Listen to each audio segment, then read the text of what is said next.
Welcome to Tech Diet. Let's dive into our today's problem, faulty keyboard.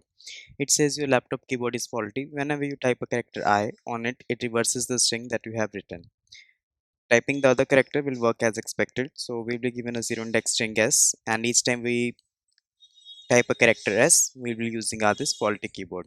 So we need to return the corresponding string once we have find out okay, what characters it had got typed.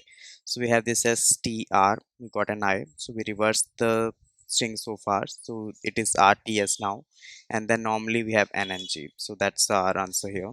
Similarly, for this second string we have pointer, it's po, then I, we reverse is op, then again we hit I, we reverse it po and ter, so our output is po and tr. So we'll be reversing the string couple of times as long as we see the character I.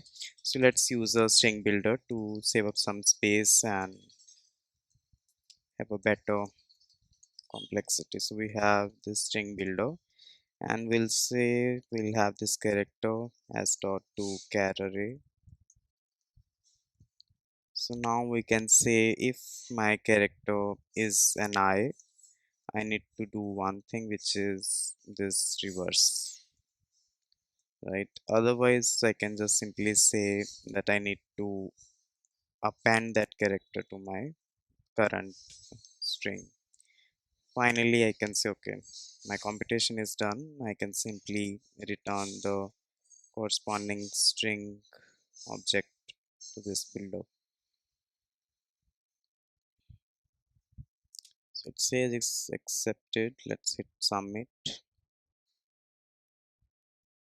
Yep, it's accepted. It's 100%. Thank you.